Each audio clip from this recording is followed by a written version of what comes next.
Welcome to Fearless with Jason Whitlock. I am Jason Whitlock. Happy Tuesday to you. Happy day after Labor Day. I woke up this morning confused and thought today was Monday, but it is Tuesday. We have a fantastic show planned for you today. Uncle Jimmy, we were throwing a curveball, a slider, I don't know. We were throwing a curveball yesterday. Michael K. Williams, the actor who played Omar Little in my favorite TV show, The Wire. You guys have heard me talk about The Wire for the last 20 years. And so it shook me up. And so I can't think about anything else. I can't talk about anything else other than The Wire. And so today's show will be totally devoted to the television show, The Wire. And for those of you that haven't watched it, this show is for you, because if you want to understand America, I think it's essential that you understand the television show, The Wire. And I think it's that important. And so some of you that may not have seen the show, some of you that may not have seen all of the show, I think should stay tuned, stick around, and listen to this show, because it's about issues much broader and bigger than the typical television show. We're going to be joined later in the show by Edward Norris. He was an actor on The Wire, but more importantly, in real life, he was the police commissioner of Baltimore from 2000 until 2002. And The Wire is a television show that ran from 2002 to 2008. Ed Norris played the detective Edward Norris on about 4 seasons of The Wire. He does a very popular radio show in Baltimore. He's a friend of mine. I've been on his radio show many times talking about sports in The Wire. He's going to come on the show today and talk about Michael K. Williams, the actor, the importance of The Wire, and what the city of Baltimore represented in the show The Wire. He knows it firsthand, not just from playing a role on TV. He was the police commissioner in Baltimore for several years. He'll join us. I'm also going to invite on a friend of mine who basically introduced me to The Wire.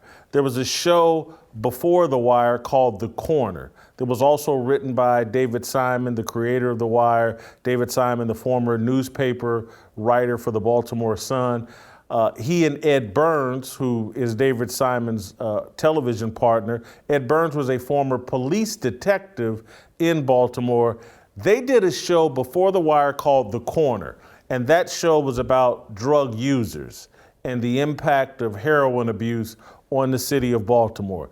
It was the precursor to the actual Wire, which was a show about drug dealers and drug users and the whole nine. And so I'm going to try to start a fire here about Michael K. Williams and the show The Wire, and then we'll go down to Jacksonville, bring in my friend Dennis Evans, that basically introduced me to the show and loves The Wire and understands The Wire on kind of the same level that I do. Dennis is a guy that was a former sportscaster in Kansas City and Jacksonville and St. Louis.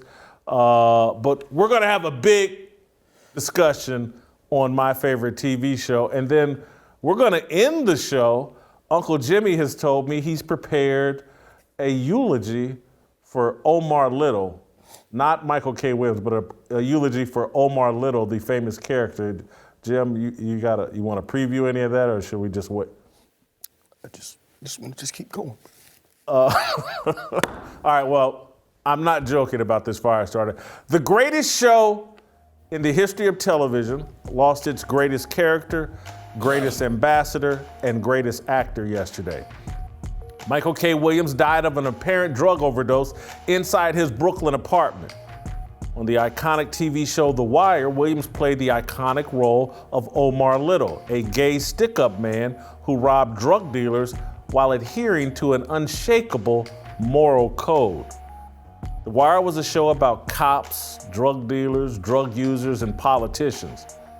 It produced an unforgettable star who was none of those things. Omar was a man with a code in a city, Baltimore, that violated every code. The show was gritty and profane. Omar never cursed. The police, politicians, and drug dealers were ruthlessly ambitious and, when necessary, ruthlessly violent. Omar never put his gun on somebody who wasn't in the game. No show has ever done irony as well as The Wire. A thief, Omar Little, overturned the tables of money changers and the benches of those selling heroin. In Baltimore's Den of Thieves, a thief played the role of savior, moral crusader, and wise man. Over the course of 5 seasons, Omar delivered as many classic lines as Hemingway and Twain. Man, money ain't got no owners, only spenders. That was from season 4. You come at the king, you best not miss. That was from season 1. A man gotta have a code, season 4. I got the shotgun, you got the briefcase. It's all in the game though, right? Season 2. How do you expect to run with the wolves come night when you spend all day sparring with the puppies? Season 4. The Wire and Omar Little had a profound impact on my worldview.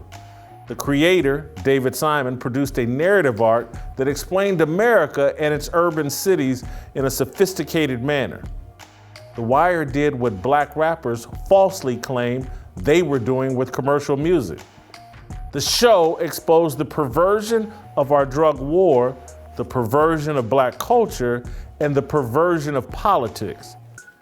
Ice Cube, Ice-T, Tupac Shakur, Notorious B.I.G., Snoop Dogg, Dr. Dre, Jay-Z, 50 Cent, and all the other so-called CNNs of the ghetto exploited and glorified drug culture. They were and are melanated versions of the sleazy Wire lawyer, Maurice Levy. They turned a profit off the suffering and degradation of the black poor. Simon, a former newspaperman, and his writing partner, Ed Burns, a former Baltimore detective, objected to the exploitation in the most powerful way possible. They shoved it in our faces. Most people looked away. The Wire never attracted a massive viewing audience. Hollywood's liberal tastemakers refused to bestow its highest honors on the show. The Wire never won an Emmy. Michael K. Williams never won an Emmy for his portrayal of Omar.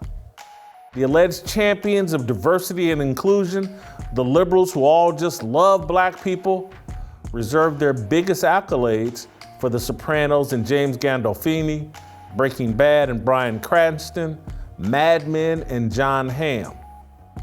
Rather ironic, isn't it? A show dependent on a mostly black cast and a storyline depicting the plight of mostly poor black people is widely regarded as the greatest show in TV history, but it was never recognized as that by Hollywood. How many Grammy Awards have been showered on the rappers who glorify gangster culture? Societies produce what they reward. The Wire didn't receive its flowers when it aired from 2002 until 2008. That's why 50 Cent's Power replaced The Wire. Power is a juvenile, unsophisticated celebration of drug dealers. Did Michael K. Williams receive his flowers while living? No. With far less than 1/10 of the screen time of Gandolfini's Tony Soprano, Cranston's Walter White, and Hamm's Dom Draper, Williams created a character, Omar, the equal of any TV character in history. And has a character ever had more impact? Omar Little helped me and others overcome their negative perception of gay men. I grew up a meathead, a typical jock with a typical attitude towards gay men. Omar made me reevaluate my attitude. The content of his character was so strong that it made me evaluate the content of my character. I'm not endorsing homosexuality. It's no different from sex outside of marriage between a man and a woman. It's a sin. It's no different from the sex I've had outside of marriage with women. It's no different from my gluttony. Gay men have the same struggle with sin as I do. I foolishly used to think I was better than them, that my sin was more righteous than theirs. Omar Little taught me that all men are capable of adopting a code of conduct worthy of respect. Omar taught me that all men are created equal. He humbled me and made me a better person. For that, I will always be thankful for Michael K. Williams and The Wire. Damn near cried yesterday, Jim. Thinking about Omar, Right. thinking about The Wire. And I could understand why you would. I truly could. I mean, he was a, I hate to use this word, man, but we might have to say that in the realm of The Wire in that moment, he was an icon. He represented. Jim, you know how seriously I took that show. You and your youngest daughter came to my house. I threw a big party at my house for the final episode of The Wire. Everybody dressed up like Wire characters. And you gave her first place. Yeah, your daughter, yeah. She came, did she come and Snoop? Yeah. Yeah. And you know, there are geeks about Star Wars. Right. And I'll giggle and laugh at them, and they dress up as Han Solo or any of that other stuff. But that's the kind of geek and nut job I was about The Wire. That's why you come on here every day dressed like Prop Joe, right?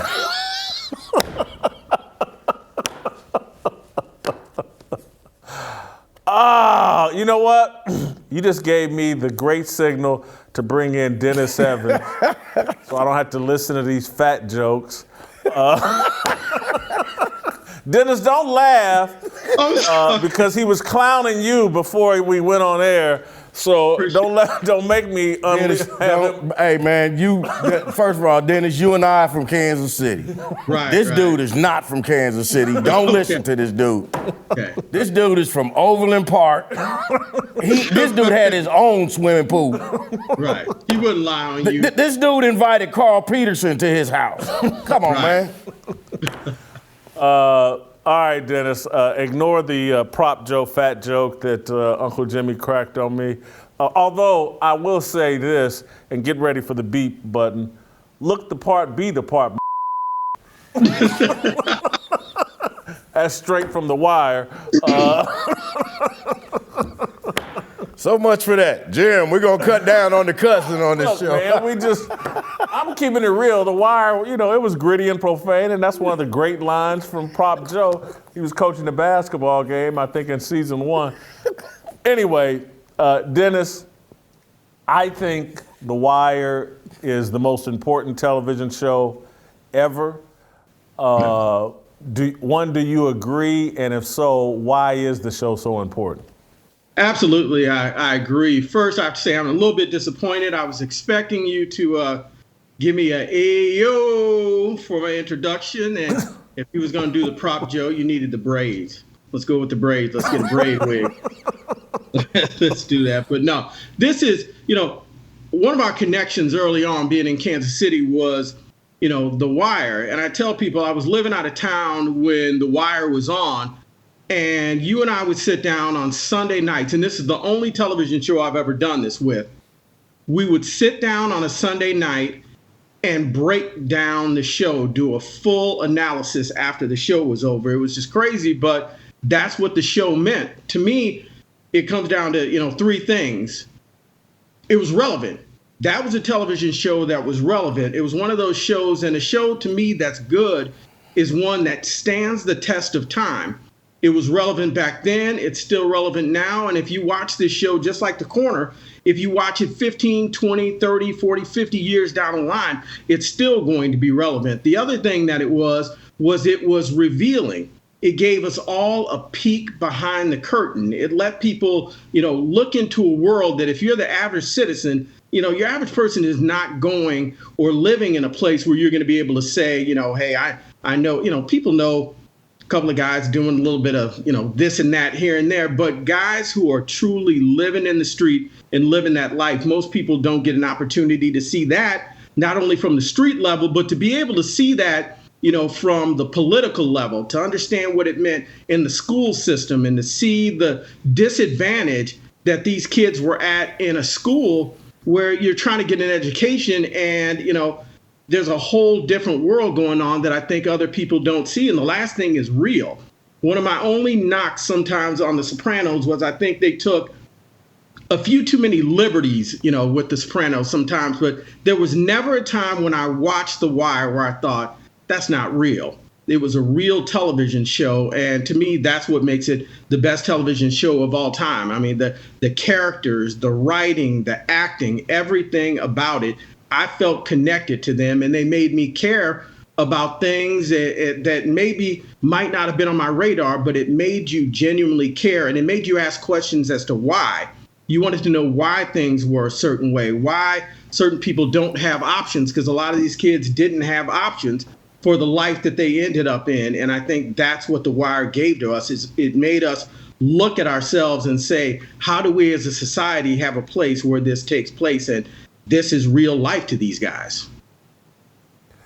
Dan, you said a mouthful, and revealing, you use relevant, revealing, and real, and all of that applies to me and why I love the show. And I don't want to, I've got some family that I grew up with, very close to, that this show explained quite a bit about them and their life.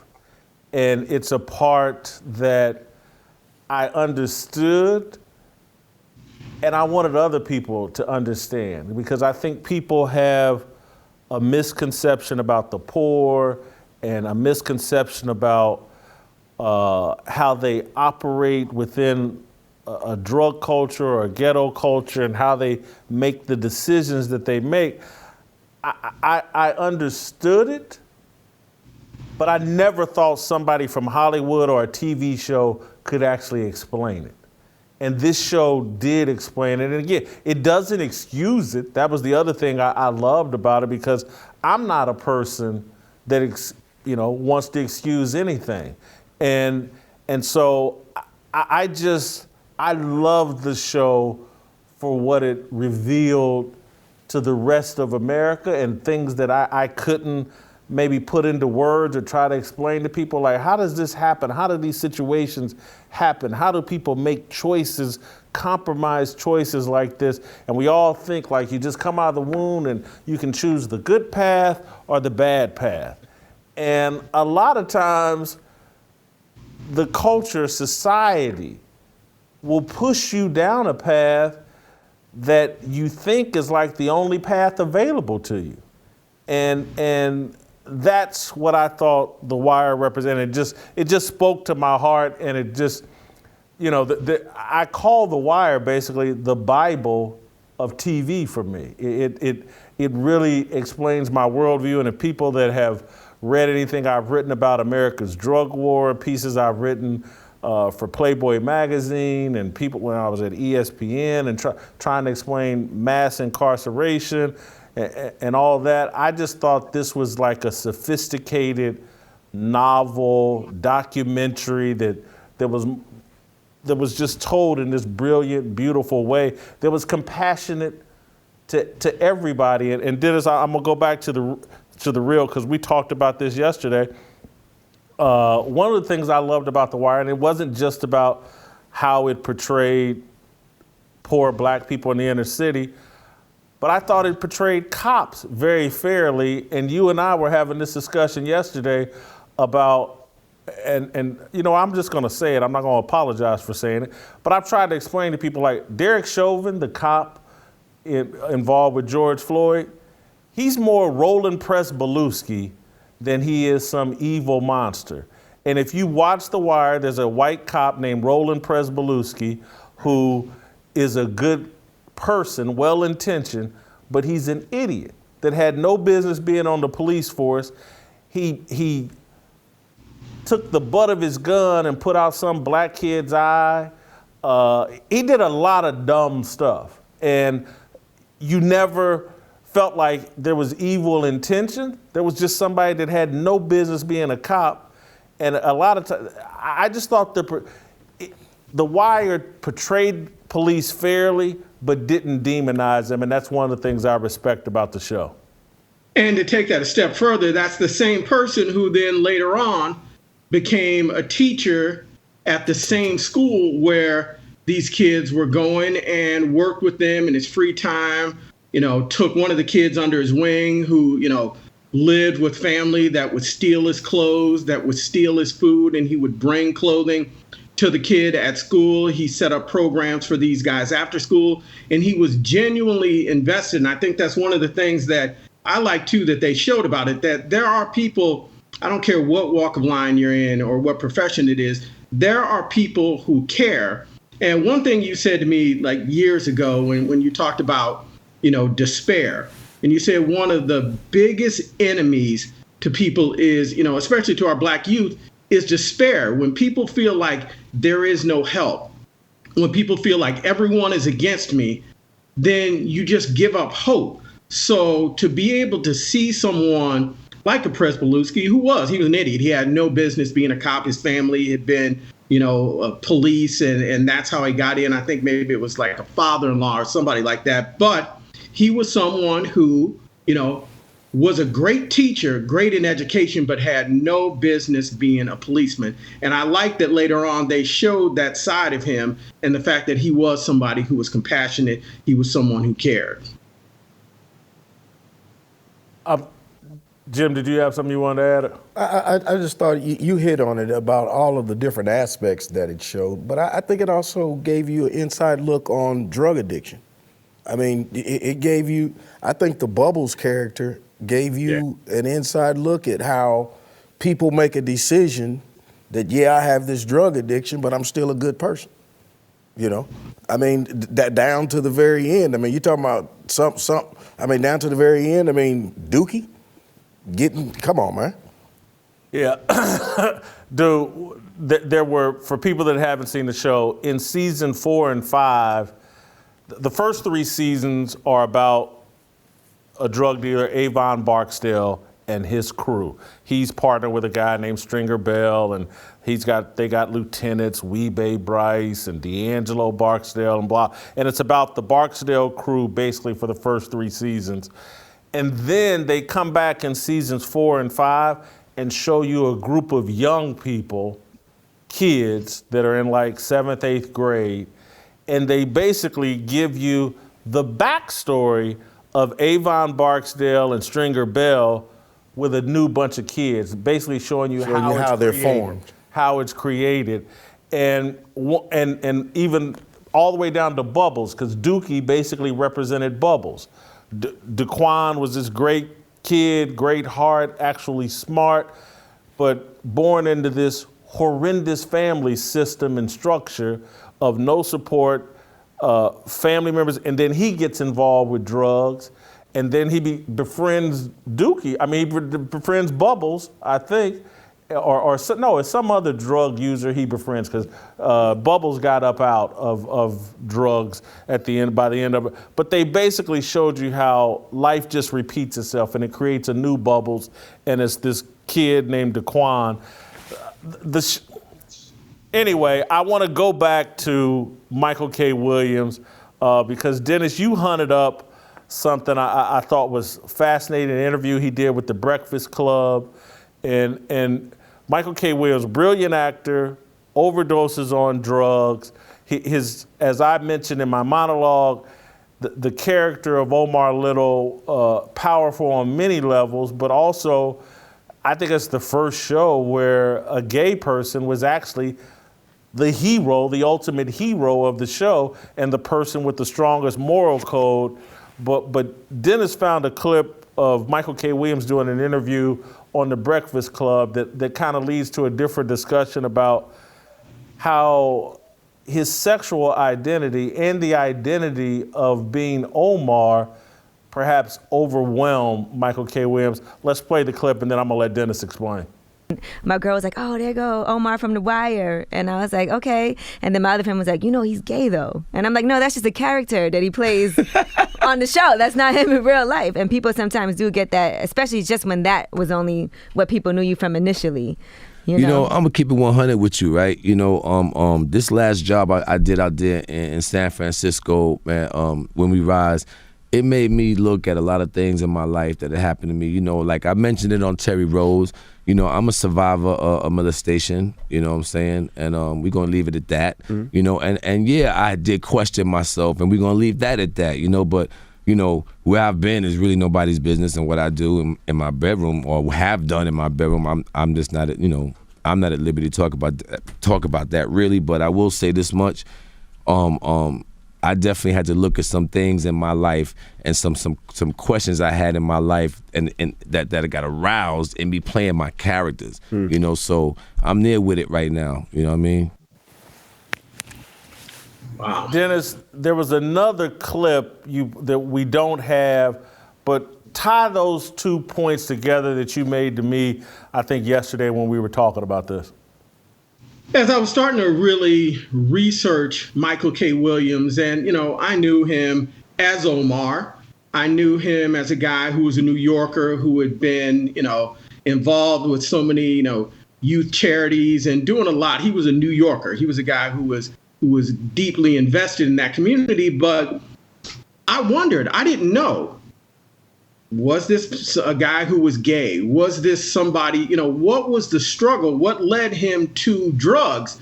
And when I ran across the interview, it made me think to myself, you know, this role was so large. Omar loomed over Michael K. Williams, not only in the sense of, you know, his career, because it's always hard to move on from one of those characters because people always see you as that when you're in a movie or a TV show or whatever you're doing, but your personal life and thinking about this, you're talking about a young guy who's still kind of figuring out who he is as a person, figuring out who he is and how he fits into the industry. And you have this major gay character that you have played. Everywhere you go, people are calling you Omar. People, you know, a lot of people didn't even know his real name until way later on down the line after he had a few more roles. So you've got this role that swallows you up, this character that completely takes you in and then twist in the sexuality with that too. So the one girl you heard her say on the Breakfast Club, you know, her and her friends were like, oh, he's not really gay. But if you watch the quote, you know, and watch the interview where he talks about, you know, that, and then in the other one we didn't get a chance to see, he says, you know, I got lost in that. He said, I was green. I was a young actor and I got completely lost in this Omar character. And before I knew it, I had to take a step back and try to figure out who Michael K. Williams is. And that's a hard thing to do when the whole world is judging and questioning your sexuality. And I think he kind of says, you know, to me, at least, it sounds like he's saying something about these characters woke up something in him and made him question his own sexuality. I don't know. I mean, I was never in the guy's bedroom, so I don't know if he was straight, if he was gay, but I just found it interesting and intriguing, the fact that this man, based upon this character, started to really question who he was as a man and felt the need to really define himself based upon the sexuality and based upon the way other people were coming at him because he played this gay character. You know, one of the first thoughts I went to when we were having this discussion is just like, and obviously I'm a huge fan of Michael K. Williams, the character Omar. I've just sat here and talked about the impact it had on my own views and helping me to have a more healthy perspective and point of view on gay men. But I also think that we've gone down this hole of our identities being totally defined or primarily defined by our sexuality. And like that's front and center. How you get down in a bedroom is your primary identity that's where we're at in American society. And I don't think that's healthy. I think we move from, and I'm talking about particularly for black people, but this is a universal issue throughout America.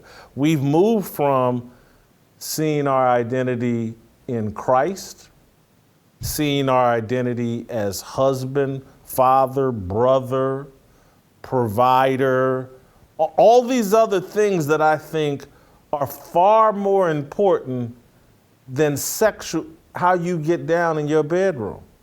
We've made that the number one priority, and how we interpret our own selves, and let's figure that out more than what is our identity in Christ if you're a believer, if you've taken on the responsibility of fatherhood, your identity as if you've taken on the responsibility of marriage, husband or spouse or wife.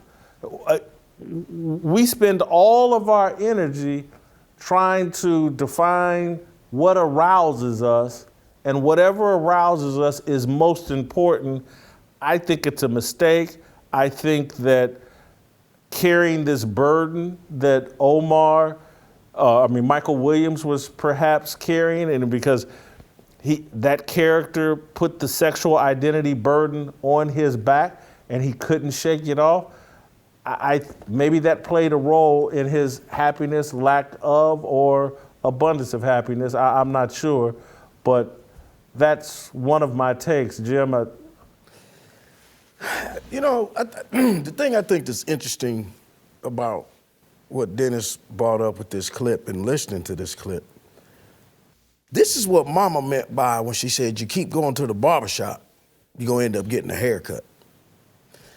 I think if you listen to what he's saying, I wasn't really like this until I started playing this role, and I started kissing this dude every day or every week. Pretty soon, I got lost in it. So you can say, well, how did that happen? How did that happen? You start kissing around, who's to say what button might kick you? Who's to say what might hit that little spot with you? See, this is how it happens. So you need to know where that's, because to me, I think that's what he's saying. He's like, ooh, I got lost. This got good to me. And I think that's something that... Jim, there's a lot of truth in what you're saying, and I'm going to keep it real, and because I like to apply everything to myself. And now, don't go too far, Jason. Jim, I'm just going to keep it real, though. Okay. Because you and Dennis know as well as anybody. Again, I can remember the first time Derek Thomas invited me to Diamond Joe's. And I'm not cracking a joke. I remember we in the locker room, and hey, meet me at Diamond Joe's tonight, because he had some football stuff he wanted to tell me. And you think I didn't get lost up in that world? You think there wasn't some weeks where I spent 4 days and 20 hours, 30 hours a week up in Diamond Joe? Joe Magny, I love Joe Magny Sr., love his wife Wendy, love them. But I got lost up in there. And, I know how, I know, and you got to be careful, because the other thing, and we can't go all the way here today because I want to keep it moving, but I always make the comparison that, like, sex can be like the ocean. There's an undercurrent to the ocean. And you out there thinking, I'm swimming and I got this. And the undercurrent of that ocean just keeps tearing you farther and farther out into the water. And the next thing you look up is like, I can't get back to land. No, you realize you can't swim and your ass had no business out there in the first place. I get it. But also, I'm just, for real though. You can get so far out there, like, hey, can I get back to land and back to normal? And if you don't have some amazing self-awareness and discipline, you can't. And I think it's along the same lines of experimentation, and I try this drug. There you go. The next thing you know, you stuck like Chuck. Yeah. I do. I'm sorry. Go ahead, Dennis. Let me add one last thing, because it ties into my favorite quote. I'm a big Khalil Gibran person. And one of the things he says is there are among the people thieves who have never stolen, murderers who have never killed, and liars who have told nothing but the truth. So what's inside of somebody and what a character can bring out, what acting, what pretending, or as Jimmy said, going to the barbershop can bring out in you, you don't know what someone was before that. And sometimes it just takes a spark to do that, or to make you, more importantly, make you question yourself. Because I think a lot of people just don't know, but it makes people question themselves, and that's where people get lost. All right, so on Twitter yesterday, I put out a list of my top 10 favorite Wire characters. Why are you looking like that? I saw Jim? the list. You disagree with my list? Here's my top 10. I'm just going to rattle it off real quick. You seen this list, Dennis? Omar Little is number one. Yeah, Omar Little, number one, followed by Detective Jimmy McNulty, Avon Barksdale, 3, Stringer Bell, 4, Bunk Moreland, Bodie Broadus, D'Angelo Barksdale, Prop Joe, Bunny Colvin, and Frank Sabaka comes in at number 10 in the underrated season. Anyway, did I have errors or omissions? Who am I? Prop Joe? Prop Joe did not make, he's number 8. He's number 8. What are you saying? You got Prop Joe on there? Yes, number 8. Snoop, too low. Didn't make the list? Snoop didn't make any. Cheese didn't make the list? Hell no, not Cheese. Dennis, any errors or omissions in my list? Bubbles has to be on there. Bubbles, I'm with Jimmy. Jimmy, Bubbles has to be on the list. That whole storyline of the addict and showing the guy where, he was even talking about the undercover cop he was helping walk down the street, and he was like, no, I can, look at you and tell, you aren't real. You don't have those dead soldiers on your shoes. You haven't been walking these streets and stepping on these crack vials. You know what I mean? So what he brought to the table and showing his real life when he was living, in his sister's basement, just that whole storyline, he's got to be in there. And the other one, Jason, that the character that has a little bit of Jason in him to me is Lester Freeman. How you left Lester off is beyond me. He called you Prop Joe. I'm going to call you Lester because you both have that. Lester was about truth.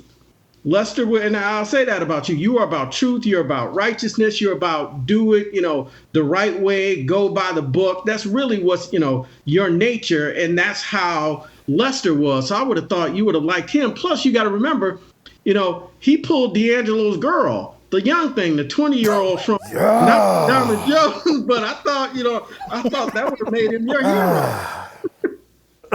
Look, what was the name of that club?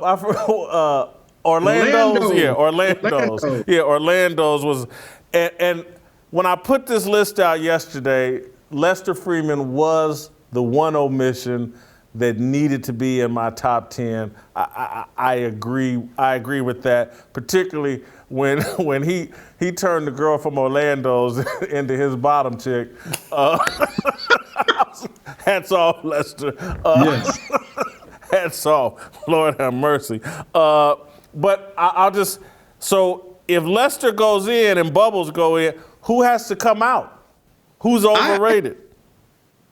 Believe it or not, I'd take Sabaka out. I would have put the others. I would have put Nick Sabaka in before I put in Frank. I liked his character more than I did. And also, I think D'Angelo was too short of a time period for me. I mean, he was really only in it for about a season and a half, and he was a good character. He was a key character in the beginning, but I think over the longevity of the show, I think Lester was a more consistent character and left a more memorable. I mean, the D'Angelo storyline was great, but I just think Lester was a constant presence in the show, and that to me moves him up the list. Woo! No way I could take D'Angelo out, but go ahead. Look, now, I just want to say, and I know this character won't make the list, but I just want to give her an honorable mention for her role in keeping it real in The Wire, and you and I talked about it not too long ago. Pretty Boy's mama. The Bryce. Weebay's baby mama. Weebay's baby mama who told him, oh, you better get out here and get on this corner and get this work. You better make your daddy proud. You better go get some more. That's a real story right there. It's what parent would set their child up to do that. It happens a lot. It happens And- far more than what you know. What you know, and that's one of the great scenes, one of the great characters from the show. It was one of the realest things. I can remember the night that I saw that episode, and Dennis, we got on the phone. I'm telling you, I was like, I can't believe they kept it this real. I can't believe they just showed it. And I asked myself, how did they even know? I mean, Ed Burns and David Simon, two white dudes. I'm like, how did they know this is going on? But if you cover this beat, like he was a detective, they've seen it all. But yes, that was one of the realest scenes, moments in television history. All right, I want to keep it moving and try to squeeze in some more before we gotta let Dennis go. But I had someone reach out to me over Twitter, and I've heard this all the time. Man, how can you love The Wire and be so critical of rap music? And these people keep thinking that The Wire is the same as gangster rap music, and that The Wire is somehow a celebration of drug culture and gangster culture.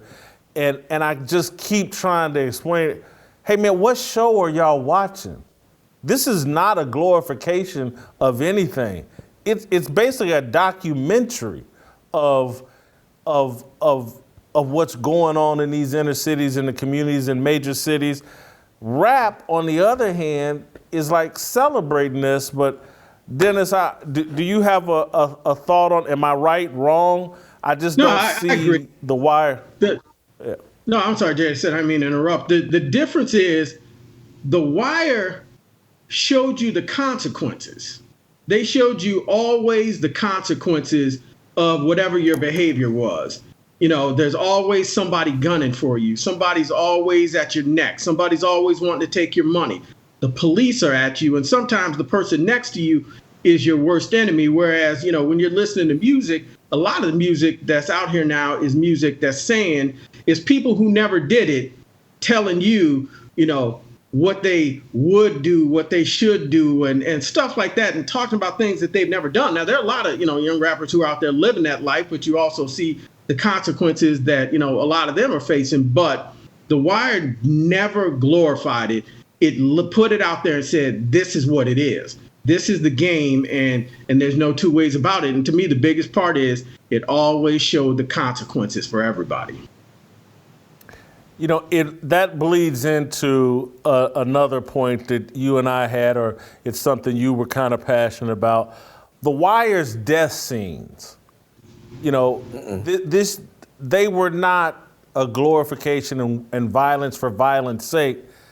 They tended to have far bigger meaning and significance and tried to make a larger point. Yeah, definitely. One of my biggest ones, and it's the quote I say all the time, when Avon was talking to Stringer Bell and he said, there you go, playing those away games, because you had Stringer, who was not really a street guy, never in the dope business. And Avon's like, you know, I bleed red and you bleed green. He was about the money, and the consequence, and the lesson they showed was, when you take a guy like this who's not really meant for the streets, this is what happens to him. He got caught up in the game and he got killed. Then you look at Snoop. Snoop, you know, underestimated Michael, you know, talked down to this kid, never really, you know, gave him his proper respect after she had trained him, but he had a mind of his own, and it came back and bit her. I was just going down. I had a whole list of people.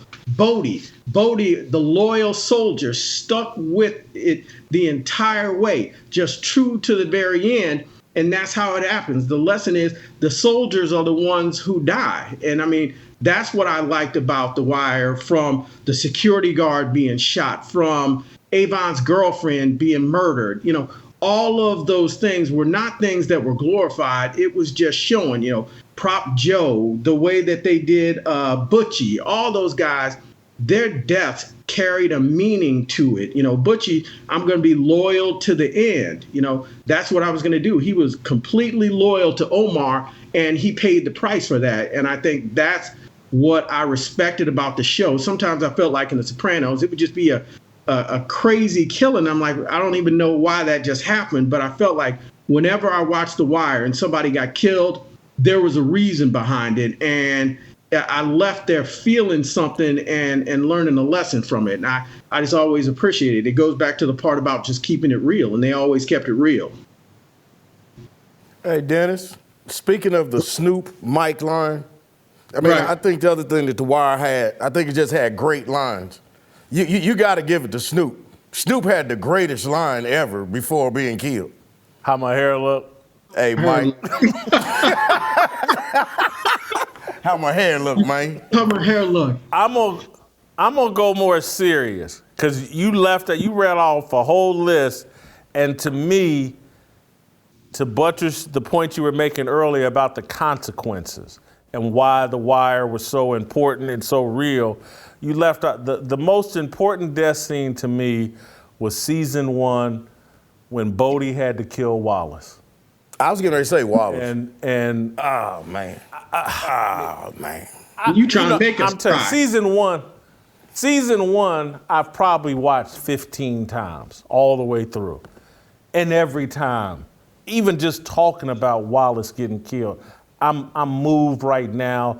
And it's not just the scene of him getting killed, it's everything that led up to it, the conversations Bodie had with Poot about, we got to step up. That they're placed in a position where they know they have to kill somebody who they actually care about, feel sorry for, but they know that if they don't, they are going to get killed.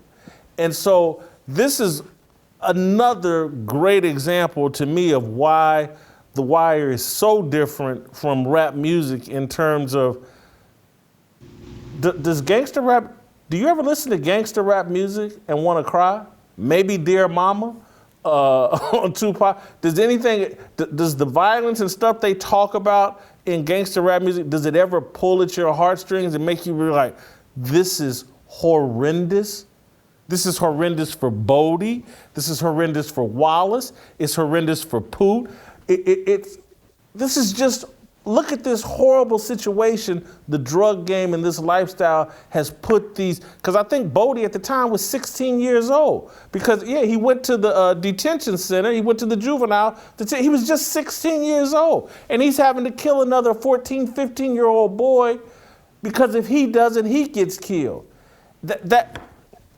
It's one of the greatest, most moving scenes I've ever seen in television. And it's not just that particular scene, it's the whole build-up and the way they explained it. I want to move on to another thing I want to address is season 2. A lot of people. Season 2 went to the docks and brought in white stevedores, dock workers, and people love to take a dump on season 2. Oh, they messed up this show with the docks and blah, blah. And I'm just, season 2 is just as strong as any. I think the first 4 seasons of The Wire all are about equal. Season 5 is really good. It's not as good as the first 4 seasons, but season 2 stands the test of time with any of the seasons of The Wire. Dennis, you agree? Oh, absolutely. I think at the time when they changed it, I was like, hold on, where are my boys at? Where are the kids at? I didn't understand what they were doing. And I saw one of the actors from the show that talked about that in an interview. And he said, as the cast, he said they were mad. They were sitting around and kind of grumbling to each other and saying, what are they doing with this? Man, they're cutting us out of it. Now they're trying to make it about this, almost like a show about the streets wasn't going to work. So they needed to bring in this other element. But when they, and I'll say me as well, really got a chance to step back and see how they tied all of it together, how they tied, this is relevant to this. And I think that's what people, that's the real part people don't understand. Drugs come in from somewhere. They're not just falling out of the sky. It's coming in from somewhere, and to show how these guys, later on, Omar tied into the Russians and, the Greek or whatever it was, just all of that being tied together, it made everybody see at each level. And it's like, okay, this is what they're going to do. They're always going to keep this street presence, because that's what the show is about. But at the same time, we have to show it's not just street kids. And that's the part I like. This is not just Avon Barksdale. This is not, just somebody who's, in the hood selling drugs. All of this is tied in together. And that's, to me, what made the show so amazing. I agree. It took me a minute to get like you said, because I'm like, oh, come on. But as I started watching it, I enjoyed it. Because it literally had the same elements that you had the same problems that you had with all the black characters. I love the relationship between Frank Sabaka, his nephew Nick, and his son Ziggy. And a lot of people hate Ziggy and hate his character, and he was a loser and all that other stuff. But I'm just sorry. When Frank Sabaka was sitting inside that jail visiting room after Ziggy has gone down for murder, and he's sitting there looking at his son, who has never felt complete as a man, who's never felt like he lived up to his father's reputation, and the pain, the actor, I don't know who, Frank Sabaka, I can't call the name of his actor right now, but an incredible scene another one that damn near makes me cry every time I see it, when his son walks back into that inferno of a jail cell or whatever, and he can see his son about to be preyed upon because his son was weak and killed someone out of weakness and out of trying to be more than what he was, and to see the failure on his father's face. His father had dedicated so much time to his union and trying to save the docks that clearly he ignored his son and ends up paying the ultimate consequence, the loss of his son. And as you saw, Frank Sabaka ended up basically choosing death. He gets killed by the Greeks and, a few scenes later or an episode or so later. But I loved season 2 and all that. And basically it introduced the Greeks into who lived on throughout the rest of the series. Season 2 was tremendous. Let me go to my list of my 5 favorite scenes, and we'll go errors and omissions here again. I don't know if we got time to. I want to show a clip. I think we got a clip from my very favorite scene. It's an unusual choice, but when Avon and Marlo met in jail, and it's the first time they interacted or engaged with each other, I just thought Wood Harris playing Avon, and I thought Marlo Stanfield, Jamie Hector playing Marlo Stanfield, just his reactions to what Avon said, I thought it was the best piece of acting the show ever produced and one of the best pieces of acting I've ever seen on television. Could we play my favorite clip? I say let bygones be bygones, but all them east side. That's just the way I feel about it. I got nothing but love in my heart for West Side. Nothing but love. Of course, I mean, I got to have my taste too. Figured that. So send my sister 100 large. And the next time you come to Jessup, it won't be my girl talking at you. My word on that. 100 large, huh? So what's up, man? What's up with you otherwise, The game's a game. Always. Man, the way I was telling you, when he said always. That's my favorite scene. There's better scenes, there's more emotional scenes, but that's my favorite scene. Stringer, when he tells Avon he killed D'Angelo, that's my number 2. Bodie killing Wallace, 3. Sabaka and Ziggy in jail. And then, I don't know if you remember when Randy, the little kid, and Sergeant Carver, they're at the hospital.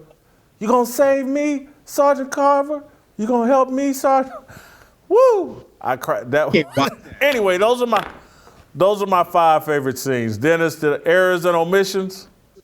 I cannot watch that Randy scene. Just hearing that and thinking of him sitting in that hospital and knowing, how bad that hurt the officer to not be able to help him because he was well-intentioned and wanted to, but I love that scene. What I love about that scene with Wood Harris is it's just the way he's talking. And he's real cool about it, and then he's just like, "So what's up? Everything else good with you?" And it would just show, "Hey, I'm in prison. I don't have nothing else to do, man. You're here. Let's talk." So I like that. The scenes I like. I love the Weebay talking to his wife. I also like when he had to tell his wife, let that boy go. I also like when Bunny went to the prison. Same thing. He went to jail to talk to Weebay and say, "Hey, your son has potential." Love Omar and Bunk on the park bench when he's like, a man has to have a code. D'Angelo when he's talking to the young little hoppers down there in the low rises, telling them about the chicken nuggets. Also love when Stringer's talking about the 40-degree day.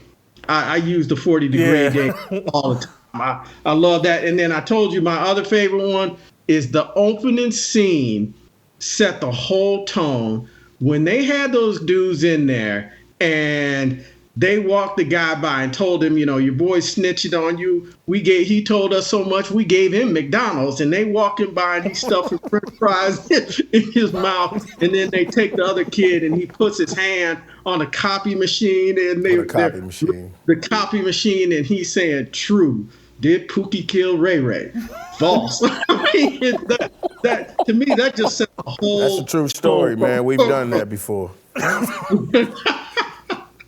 You've done it, or you had it done to you? He's talking. Season 5 of The Wire, the final season, opened with that scene. They tricked a kid into thinking a photocopy machine was a lie detector test, and it is hilarious and sad. Listen, I got to stop you real quick, if I may. Hey, Dennis, I know I'm bringing up another movie, but remember the movie Friday? Remember when Felicia said, "You ain't got to lie, Craig. You ain't got to lie." Right. Jason, why are you lying? What? You and I did a show. I remember when Stringer Bell got killed by Omar and Brother Muzane. You came on the show talking about, "I feel like I just lost a family member. I never felt so bad in my life." Yeah. We didn't even talk that night. No, we didn't talk. That was the one Dennis, night. You wrong. We did. No, we did, but you were like, hey, man, I'm gonna go ahead and let you go. He couldn't even. I felt the same way. We didn't have a real conversation. Yeah, Dennis, I remember the conversation distinctly, honest to goodness, and you're gonna remember it as soon as I tell you. I kept telling you, I kept running it back and forth because I thought Stringer's hand moved at the end and that he maybe survived. Literally, I kept running it back and forth. I think his hand moved, and I don't think he's dead. That's how bad I didn't want Stringer to die. Dennis, he said, he told the truth. Jim, I ain't never, I feel like a real family member died. I couldn't, they killed Stringer, man. But he went out like a G. What did Stringer say? Well, get it over with then, Mitty Fickies. Get on with it. Well, yes, he did. Oh, man. Yeah, that's a hell of a scene. And I did. I used to run it back. I don't think he's dead. I think he's going to survive. This man took like 20 bullets in the stomach, and I think he survived. All right, we got to get out of here on this final note. My 5 favorite TV shows of all time. The Wire, obviously, is number 1. I list The Sopranos as 2, but it's really 1B, and I list The Shield as number 3, and it's really 1C, and then Mad Men, and then I'm just sorry, I love Sex and the City. I got a thing for Sarah Jessica Parker.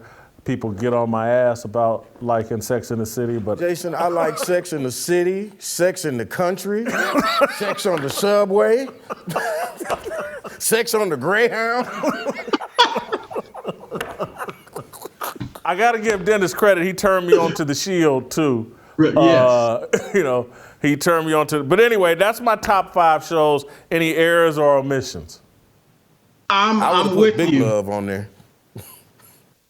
I know I'm going way out of the box, but are you talking strictly dramas? Let's qualify that. You can put Sanford and Son on there, Dennis. I know where you're going. I was going to say Sanford and Son is going to be on there. I mean, I would definitely get rid of. I'm with all of the rest of them, and I also eliminating the ending, I would put Game of Thrones on there. I would put Game of Thrones at the bottom, probably in 4th or 5th place after Sanford and Son. I loved it. They ruined the ending of it, but I would still give them their propers and put them up there. Damn it, Dennis, you did so good up until the end. Yeah. Now, Game of Thrones, their last 2 or 3 seasons, Dennis, were straight garbage, and I loved it. After the first 3 or 4 seasons, I thought like, hey man, this could be better than The Wire. And then they just crashed and burned for 2 or 3 seasons. No dice for me on Game of Thrones. And I mean, it would make my top 10. And I rewatched the first 4 seasons, but I thought it crashed. And it's just like Breaking Bad. I love Breaking Bad the first 3, 4 seasons. And then it crashed and burned. But I just, for the reasons you talked about, and I love rewatching The Sopranos. Love it. But it is not always as realistic as The Wire. It's not as important. The show that every time I watch it, I say The Shield, man, what are people sleeping on? This is, and the first episode of The Shield and the last episode of The Shield, I'll put up against anything that's ever been on TV. I want to watch it now, but I can never find it in HD. And call me spoiled, but I'm not watching anything where the screen shrunk in like that and it's not HD. I can't watch it. I need to find a pure HD version of it. Well, I mean, that forehead, he dreaming in HD. Your forehead that damn big. You can't look at nothing else less than cocaine. Shit. That's the one truth that man told me. Jimmy.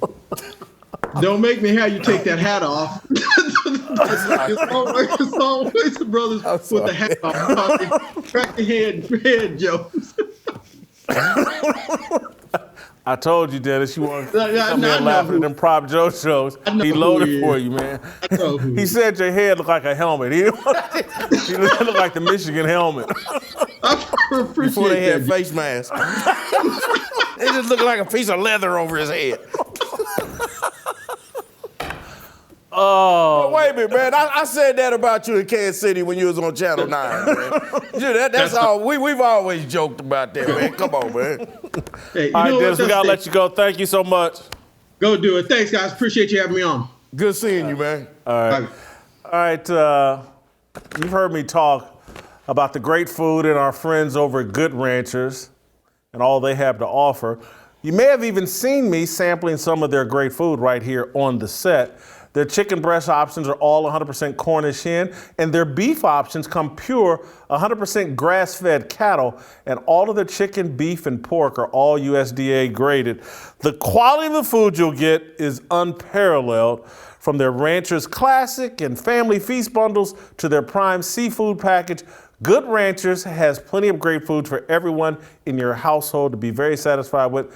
But stop waiting and go order right now. If you subscribe, you'll get $20 off and free express shipping. Get steakhouse quality for less than $5 per meal. Go to goodranchers.com/fearless to get $20 off and free express shipping. That's goodranchers.com/fearless. Jimmy, you know who called me yesterday and told me they ordered Good Ranchers? Susie May. The May family is on my Good Ranchers kick. Okay, I can see Susie doing that. All right, don't go anywhere. Ed Norris, a member of the Wire cast and former police commissioner of Baltimore. Next.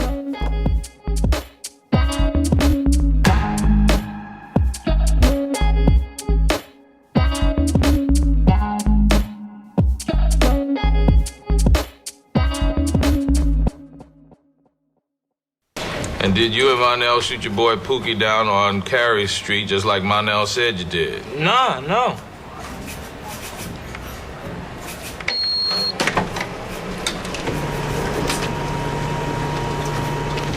Lie. Lying. Machine is never wrong, son. Man, can't never keep his mouth shut. I should have busted a cap and Pookie ass my own self. Left Marnell home and He just a is all.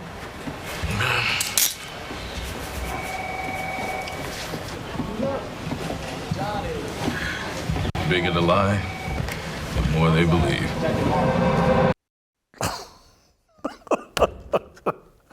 Welcome back to Fearless with Jason Whitlock. One of the greatest opening scenes, or just one of the greatest scenes in TV. That was from season 5. And Bunk Moreland, the black officer on the left of the screen, was on the right, was an actual former commissioner of the Baltimore Police in real life, Ed Norris, who played Detective Ed Norris on the show The Wire. Ed's a popular radio host in Baltimore now.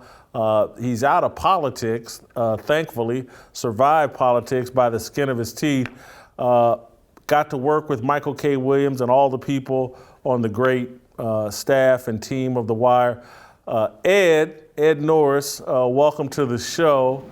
And I want to start here. That scene at the beginning of episode 5, is any of that based in truth, that criminals are that stupid that you could fool them with a copy machine? 100%. I've seen that done, actually. It was usually done with drunks. I never saw it done with a teenager that was sober, but I've seen that done with drunks when I was with the NYPD. You got to amuse yourself somehow. So. All right, Ed, obviously we invited you on because Michael K. Williams has passed. He played the great character Omar on the show. How well did you know him? And just if you could talk about the importance of the role he played and just how well he played that role of Omar. Yeah, I didn't know him as well as some others. I was friendly with Lance Reddick and Wendell Pierce, Bunk. He just saw last scene. But I knew Michael, and I got to hang out with him outside The Wire in Baltimore. We'd run into each other and stuff. And it's a wonderful, immensely talented man. And what the commonality was, it turned out after getting to talk to him for a bit, that we grew up in the same area in Brooklyn, New York. I'm like 6 years older than him, but we grew up in the same area, so we had a lot of things to talk about, and he became friendly. But just a great human. And as far as his importance, I mean, if The Wire is as people describe it, many people have it as the best show on American television, or one of the best, top number one. He may be the iconic character from that show, where how many people know him just by their first name? Everybody knows Omar. He's transcended The Wire. I've seen references to Omar in things like The Simpsons and things like that. There's T-shirts everywhere, and Omar coming is as famous a line in television as, Joey's "How you doing" from the Friends and things like that. So, I mean, he's made a tremendous impact. And for the show, which was all about the drug world, there was corruption in government and the drug world and the police world, how they intersect and all the terrible things that go on there. And he's like, despite the fact he robs drug dealers and shoots people, he's the moral compass of the show. He really is. He's like the moral compass, and also an openly gay character in the show, which would not be an easy thing to do in the world, that underworld of drug dealers. Ed, for those of us on the outside, and I say on the outside, but there was a part of the Wire world that I was familiar with because of family members that were involved in that lifestyle. But the police and political side of it, I was unfamiliar with completely. But it all just rang so true to me as an outsider. You having been police commissioner in Baltimore, a successful police officer and leader, how authentic was that show to reality in Baltimore? That was the most authentic police drama I've ever seen, and it's not because I was in the cast member. Hands down, the most realistic, spot-on police drama I've ever seen. And if you ever worked or lived in Baltimore City, it was actually unique to Baltimore, where everything, down to the finest detail, there was tons of inside jokes. The slang was unique to Baltimore, but it was very much, and it was all filmed on location. The interiors weren't, but the outside, all the exteriors were filmed on location in Baltimore. The language, the people, the stories are true. They just changed the names. These are all characters in Baltimore City. and they would just, mix up the names, but the stories would be, stuff that actually did happen, because they had, technical advisors who were with the BPD, myself, but it was spot on. And there was so many inside jokes. I don't know how, if you didn't live in Baltimore, that you would get some. There was a point where I left the Baltimore police after 3 years and I went to run the Maryland State Police, and it left people in the city pretty upset, or certainly my bosses and the mayor and such. So there's a scene in The Wire that I'm not actually in, but the phone rings in the homicide squad, and you hear someone pick it up, says, "Norris, line 2, State Police." And this was premiered in the theater. The whole theater erupted in laughter. No one would get that if you saw it in Cleveland or Dallas or Los Angeles. But if you're from Baltimore, you knew exactly what they're referring to. So he went through great pain to make that as accurate inside as possible. One of the things that people were able to pick up on is Thomas Carcetti was basically Martin O'Malley, I believe. And O'Malley as mayor, that's who appointed you police commissioner. Am I correct? And so you were correct. You were Irving Burrell or Stan Valchek, or I'm not. But on a more serious note, the thing we were just talking about before we brought you on, I was crediting The Wire with perhaps being the last thing on television that actually treats police officers fairly. And I say that because take Roland Presbolewski. And I'm just going to say it. I don't want to draw you into a controversy, but this is what I believe.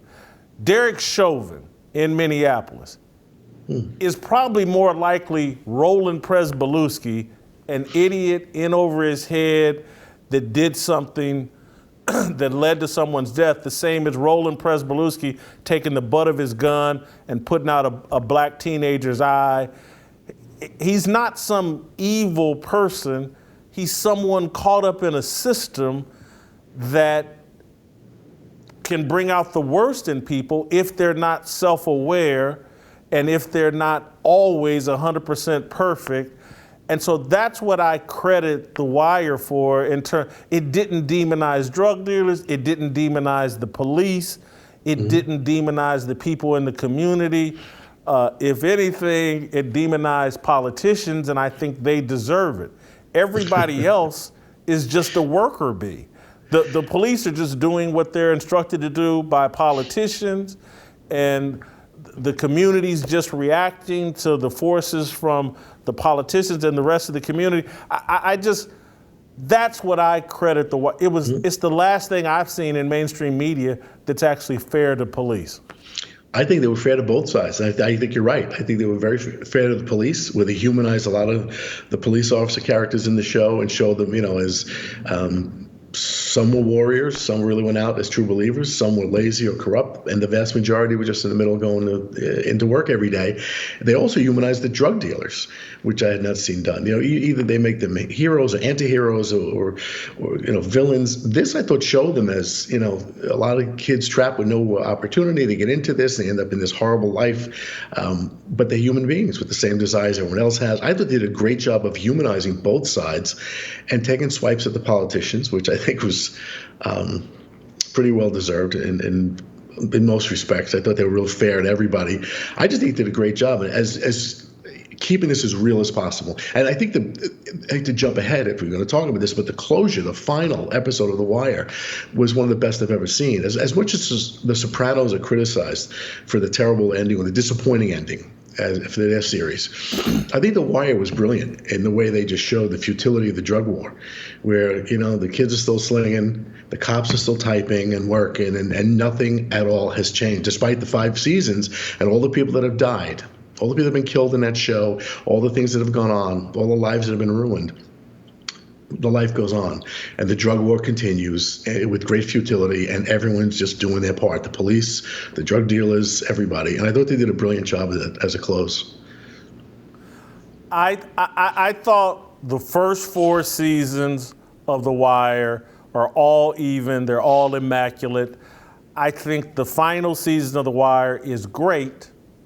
not at the same level as the first 4.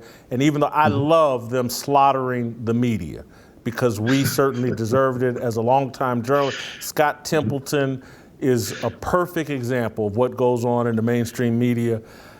I think the ending in the final episode was good. I'm gonna get. Have you ever seen the TV show The Shield? Yes, sure. Yeah. To me, the final episode of The Shield is the greatest episode of TV I've ever watched, and so I don't put the Wire's final episode on that level. But what I did like, if you take the final season in totality and the final 2 seasons in totality, I love what Marlowe represented, not in a positive way, but again, talking about the futility that you're talking about. I thought Marlowe represented like, man, you guys thought Stringer and Avon were bad? Those guys actually had some humanity. Avon like really cared about his family and wanted to take care of his sister and his dad that's in a nursing home, and D'Angelo that his nephew. And you know, whatever you think about Stringer, he had ambition. He wanted to be legitimate. He wanted to move out of the drug world. Marlowe was just a predator who wanted to make money and had no human connection to anybody. And I thought what David Simon and the show were saying is like, we've got a generation of young people coming up who have no family connection. They've been raised in foster homes. They've been left in the streets in little homes to raise themselves. They've been completely neglected, and they're gonna be more predatory than the previous generation of drug dealers. That's what I really loved about the last season of The Wire. Yeah, and I think you're accurate on that. And everything David did, and I don't speak for David, but everything he did in that show had a message. Even as far as how I got into it, he took me to lunch, basically, as I was police commissioner, and when the series just started, and he took me to lunch. It was just basically a curtain raiser, just to tell me how he's going to kill the police department on video, on television. And I said, oh, man, and then I had gone down on a warrant when I was at the NYPD. It turns out he was there. So all of a sudden he perked up, we got interested, got talking. And I asked him, I said, well, is the commissioner going to be, different race or a woman? He's like, no, it's going to be a white guy. I'm like, great. People are going to think it's me. And he said, no, it's not you. He disliked one of my predecessors, felt that he really destroyed the department, and said, no, you've undone a lot of things he's done. And the next day he invited me to come in as a cameo to kind of take the steam out of the insult to the department if I was in on the joke. And then I came off the set. He said, hey, you're not bad. You want to do it again? I got 5 seasons out of it. But that was all. The whole series was a message from him about what had gone on in the city and how it was left in this mess. And unfortunately, I live here. I love the city, but it's a gaping wound of a city. We have a lot of problems, and a lot of damage was done by different groups in the city. But that's all that he was portraying here. Do you think anything has improved or was improved by The Wire's depiction of Baltimore?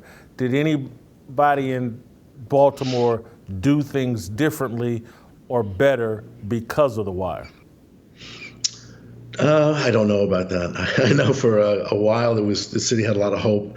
After I was commissioner for 3 years, and there were people came in after me that continued to reduce crime, and the city had a lot of hope, but it's really backslid greatly. We're in a bit of a mess right now. We could have between 300 and 400 murders this year again.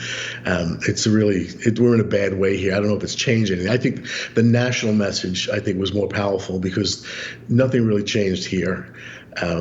As far as that I saw. I just think people internationally got the message. I was filming the Jack the Ripper documentary in London, and someone came up to me. It was widely popular in Europe. So, people have seen this around the world. They teach classes about it at Johns Hopkins and other universities. So, it's way more than a television show. I think it's a great essay on what's going on in urban America in many cities. I think that's what the message was. But as far as changing for the better, unfortunately, I wish I could say that. It did for a long time, and the series hasn't been on in a long time. But it certainly has gone back to where we were when that was filmed. And I just, you're a real life example of the political abuse, in my view, and corruption of Baltimore. You had some pretty indisputable success as police commissioner there, getting the murder rate below 300 for the first time in forever, and the reduction in crime. And the next thing you know, you find yourself in the political crosshairs, and you know, I want to ask you about it. I want to talk about it a little bit, then I'll let you go. Sure. But because one of the things, when reading up about your story, and I did this years ago, and I was like, my God, because I can't remember who it was, but there was some trial in The Wire where they got somebody, or Lester got somebody, for falsifying a mortgage report or misrepresenting what was written on a mortgage report. And they actually did that to you in real life and made you plea to a crime because they had you on the mortgage thing. But Ed got prosecuted for what did you end up having to plead to? And it was misuse of discretionary misusing. Fund. Yeah, abusing misuse of discretionary discretionary fund. But what it was exactly what you said. It's funny. I was told how realistic this is, and people's stories are in this show. They came to me before they wrote that and said, "How'd they do you? What did they do?" So I told them what the prosecutor did, and what they did. They were looking to see if I had, was spending this money on all kinds of a lavish lifestyle. They couldn't find what they wanted.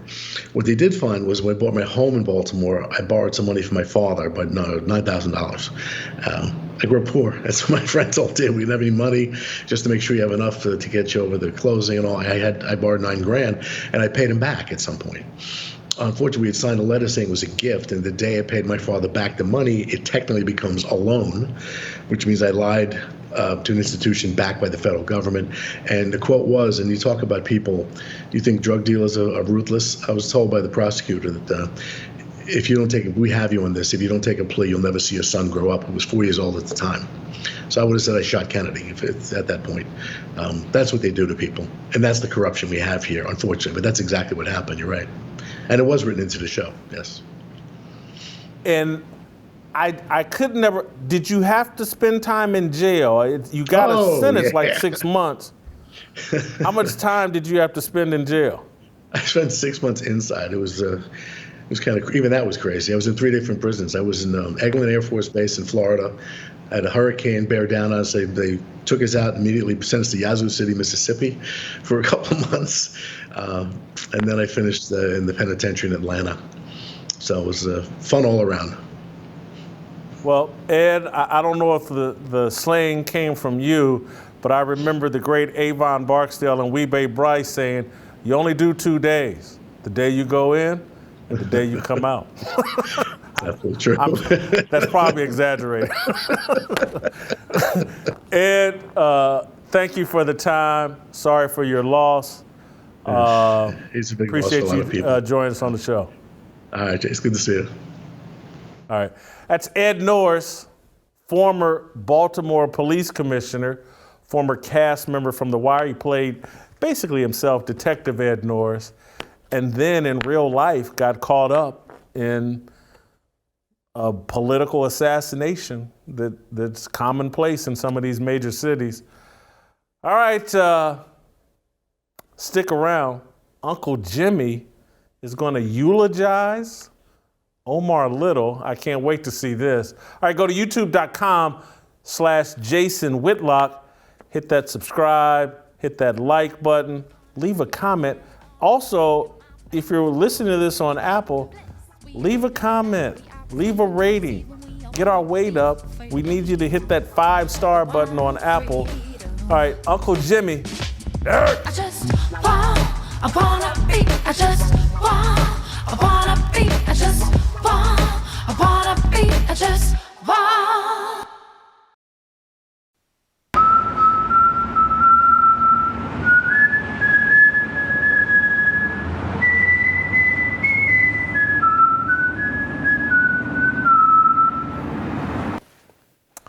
All right, Uncle Jimmy coming, y'all. Uncle Jimmy coming.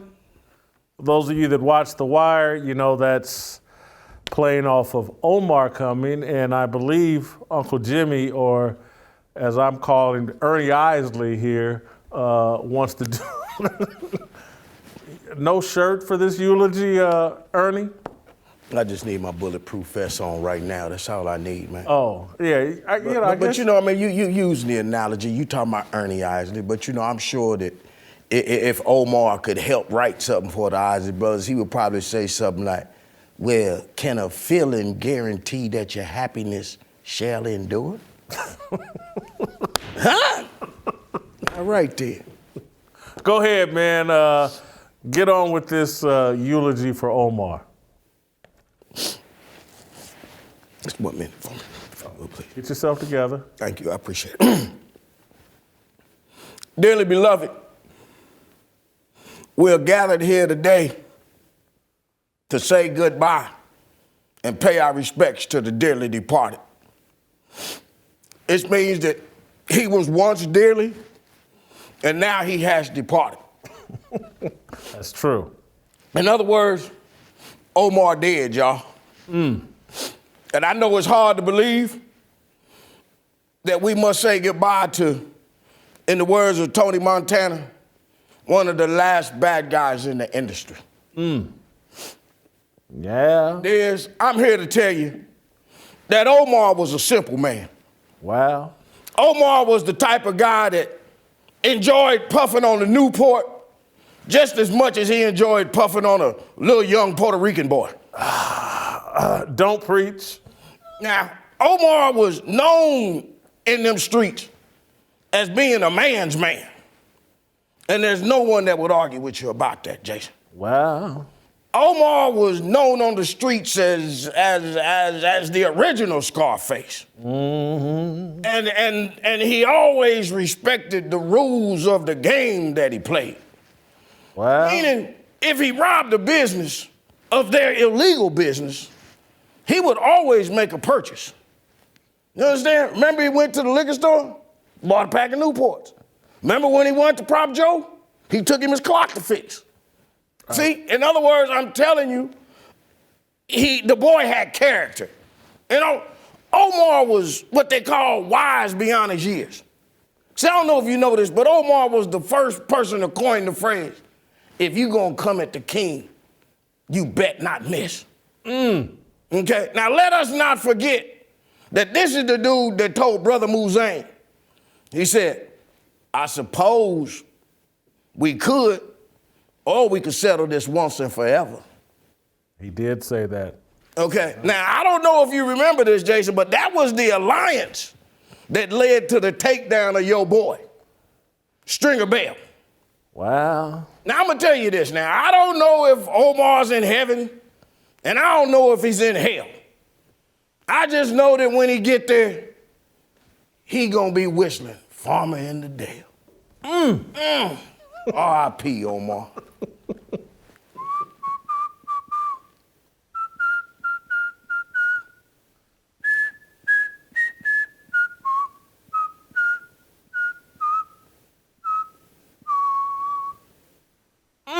Church say amen. Amen. That's it. All by That's myself. all. Thank you, Ernie Isley, for that wonderful eulogy. I'm sure that Omar and Michael K. Williams. This is a special edition of Fearless. We talked about The Wire for the entire show. I loved it. I hope you did too as well. If you haven't seen The Wire, go watch it. If you haven't rated this show, hit that 5-star button, hit the like and subscribe. We'll see you tomorrow. Spread the word, darling. Freedom, I want freedom. No negotiation, my sister, no relation. We all just wanna have freedom. Sitting on a corner, never been alone. I'm breaking my back for freedom. Blessed, we are living, get back. We are receiving, no deceiving. We all wanna be free. We want freedom. I just want, I wanna be. I just want, I wanna be. I just want, I wanna be. I just